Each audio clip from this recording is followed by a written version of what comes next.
Baik,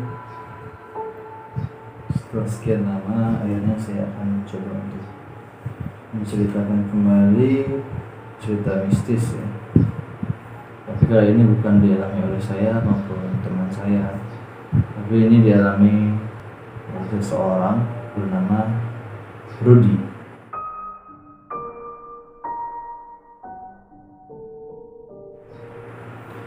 Nah, Rudy ini adalah seorang pencinta motor Vespa ya, dan dia juga ikut dalam beberapa komunitas motor Vespa dan memiliki banyak teman lah, seperti itu. Nah, pada suatu hari dia ini meeting dengan temannya bahwa akan dilaksanakan touring, tempatnya itu di Jogja.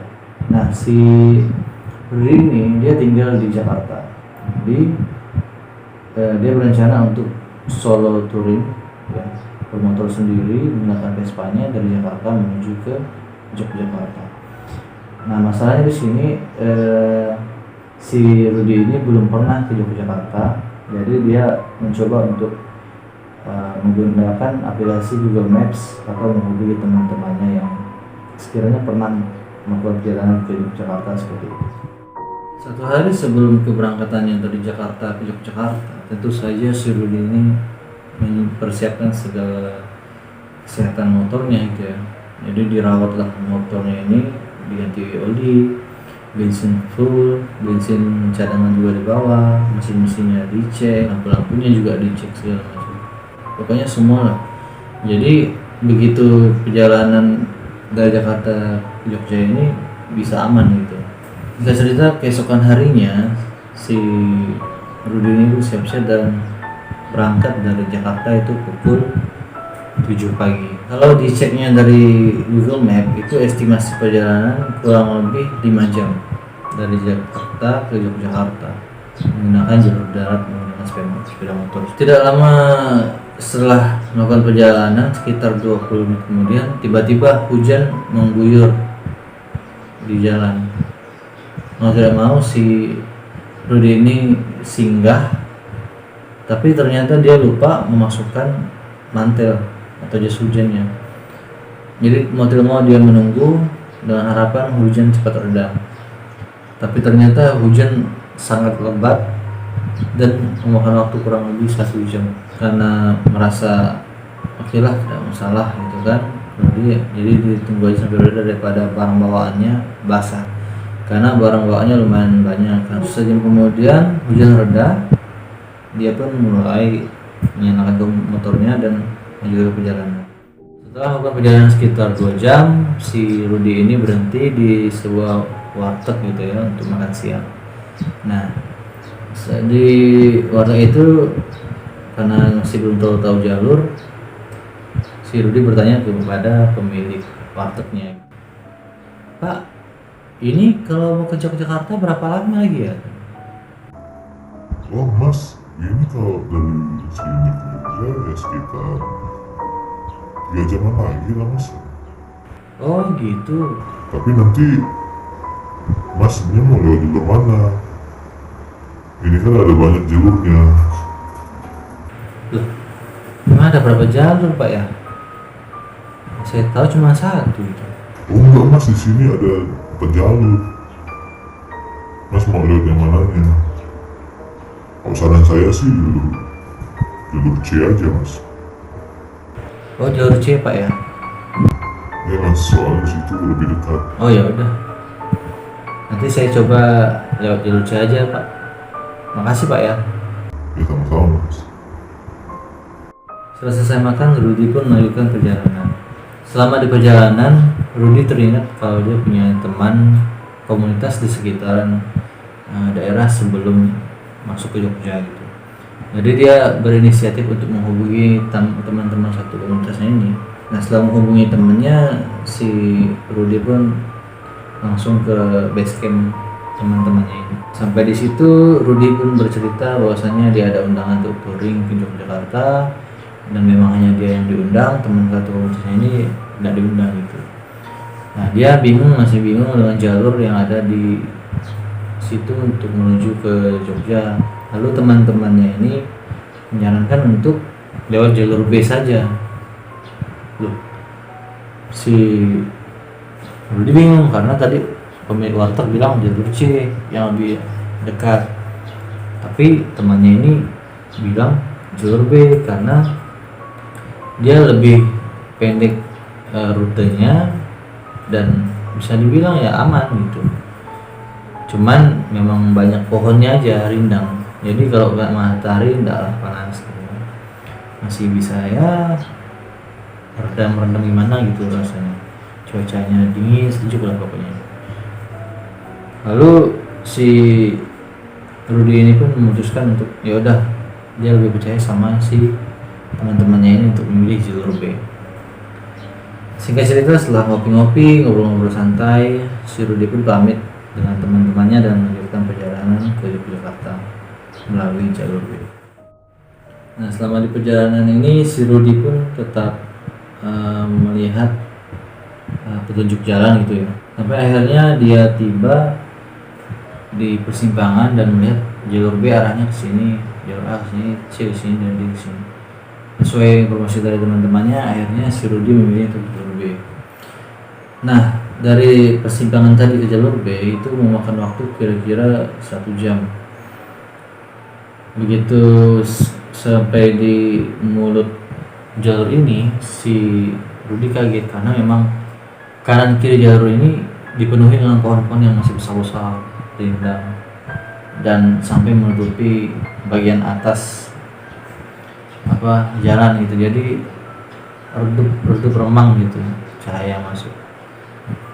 Tapi yang bikin anehnya si Rudi ini, di sepanjang perjalanannya di situ tidak ditemukan satupun warung. Kemudian sangat jarang ada motor atau mobil yang lewat di daerah itu, di jalur itu. Tiba-tiba motor Rudi ini lampunya mati, lampu depannya. Jadi kan itu posisinya redup remang gitu kan, jadi harus menggunakan lampu agar penglihatan juga nampak gitu ya jalanan. Nah, karena tiba-tiba mati, si Rudi mau tidak mau itu singgah di tepi jalan dan mengecek lampu motornya. Sambil menggumam, si Rudi ngomel gitu. Nah, si Rudi ini ketika sedang mengecek dan memperbaiki bola lampu motornya, dia baru sadar sekitar 10 kaki dari tempatnya berhenti itu ada warung di tepi jalan. Jadi dia kan berhenti sebelah kiri, nah warung itu yang sebelah kanan. Tapi kondisi warungnya ini tidak ada lampu, gelap, tapi ada seperti jajanan di depannya. Kemudian dia melihat tiba-tiba dari sampingnya itu ada ibu-ibu jalan kaki bawa payung lewat. Nah, karena sikapnya Rudi ini santun gitu ya dan ramah, jadi dia menyapa ibu-ibu ini, "Bu, hari." Tapi tidak ada balasan dari sapaan Rudi tadi oleh si ibu. Dan ibu ini terus berjalan, tapi jalannya itu lambat, tidak seperti normal pada umumnya. Karena masih sibuk, ya udah si Rudi pun tetap memperbaiki bola lampu motornya. Singkat cerita, bola lampu motornya pun menyala. Nah, setelah itu dia pun menyalakan motornya dan melanjutkan perjalanan. Setelah kira-kira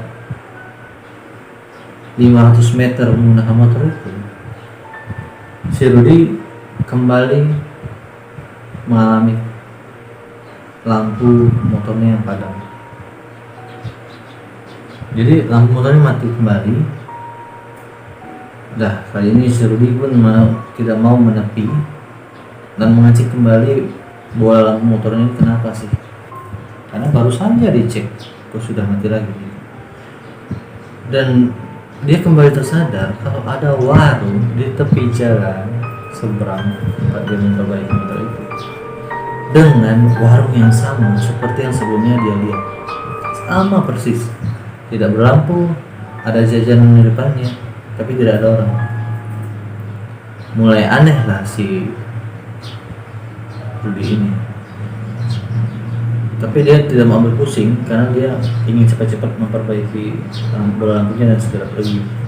Dan kembali ibu-ibu dengan perawakan yang sama sebelumnya itu lewat di samping si Rudy, sama seperti sebelumnya, menggunakan baju putih dan menggunakan payung.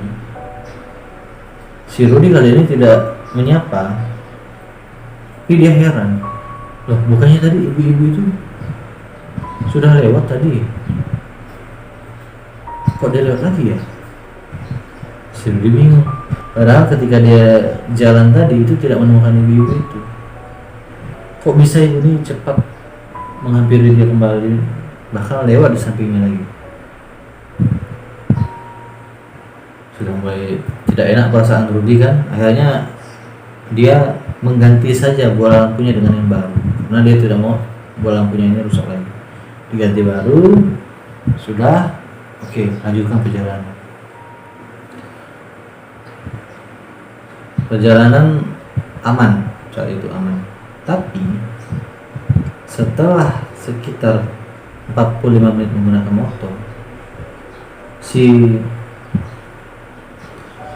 Rudy ini kaget, kok aku melewati warung yang tadi lagi.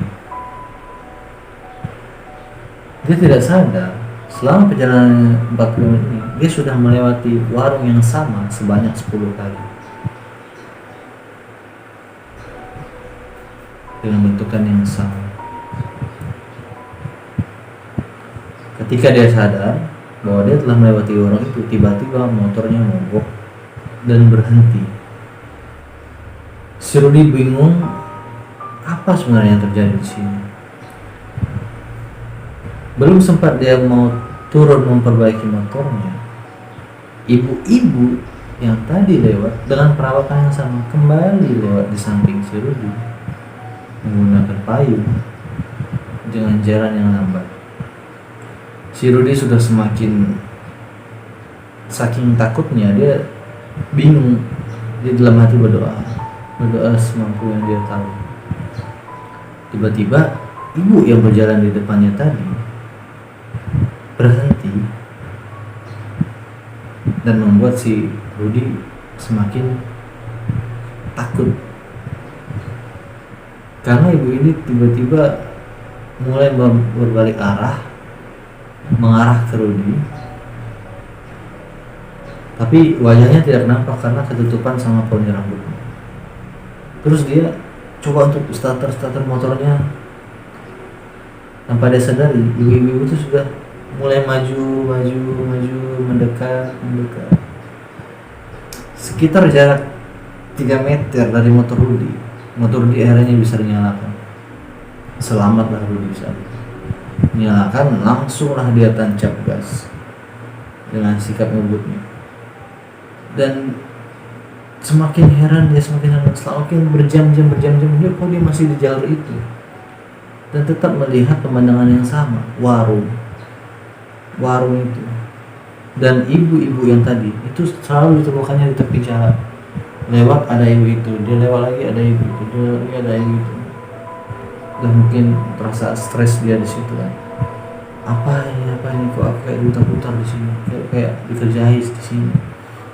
Bingung dalam hatinya. Akhirnya dia membaca doa sepanjang perjalanan, membaca doa. Jadi kurang lebih bisa dibilang dia tersesat atau mutar-mutar di jalan itu kurang lebih sekitar 3 jam. Nah, kalau dari estimasi sebelumnya itu kan 5 jam. Nah, kalau dari perjalanan awal itu udah 2 jam sampai 3 jam ditambah dengan dia berhenti. Terus di sini udah 3 jam, berarti dia udah mulai 1 jam. Lewati 5 jam tadi dan 6 jam lebih. Nah, setelah dia berdoa singkat cerita, akhirnya dia mulai menemukan perumahan warga dan dia keluar dari jalan itu. Dan yang buat Rudi kaget lagi. Dia keluar dari jalur itu dalam posisi gelap. Seharusnya ya logikanya kalau misalnya tadi dia masuk jalur itu sekitar pukul 11, kalau 3 jam nanti 12, 13, 14, sekitar pukul 14 atau pukul 2 siang dia keluar dari situ masih terang gitu. Tapi pas dia sampai di luar jalur itu, keluar dari jalur itu sudah gelap, sudah malam. Sudah anda habis pikir dia, apa ini? Kok aku bisa sampai malam di sini? Dilihatnya jam, itu sudah pukul 11 malam. Ternyata sudah pukul 11 malam. Dan dia kaget dan bingung, ini apa yang terjadi sebenarnya. Estimasi perjalanan seharusnya dia siang di situ, tapi kok malam. Karena ya udahlah, yang penting aku selamat. Dia mikirnya seperti itu, yang penting aku selamat, yang penting aku bisa keluar dari jalur itu. Setelah itu ya udah, dia lanjut perjalanan, lanjut. Terus dia sadar, kok tempat ini kayak familiar ya. Setelah itu dia berhenti, coba untuk berhenti dan memastikan sekitar. Ternyata dia masih di Jakarta, atau bisa dibilang dia kembali ke Jakarta. Ini yang membuat si Rudi merasa keanehan yang gimana ya. Padahal dia sudah melakukan perjalanan begitu jauh dari Jakarta menuju ke Yogyakarta. Tiba-tiba dia kembali lagi ke Jakarta tanpa ia sadari. Seharusnya dia melewati jalur itu, berarti dia sudah mulai menuju ke arah Yogyakarta. Tapi kenapa dia malah kembali ke Jakarta? Itu yang membuat keanehan dalam perjalanan si Rudi. Karena Rudi ini lelah dan tidak lagi mampu untuk melakukan perjalanan, akhirnya dia memutuskan untuk pulang. Dan selama di perjalanan pulang tidak ada sedikit pun kerusakan pada motornya, baik itu lampunya mati, motornya mogok, itu nggak ada, semuanya aman. Hanya saja di saat berada di jalur B tadi, motornya mengalami masalah dan dihadapkan dengan penampakan perwujudan ya di luar logikanya seperti itu. Oke, mungkin ceritanya hanya sampai di sini. Sampai jumpa di cerita selanjutnya.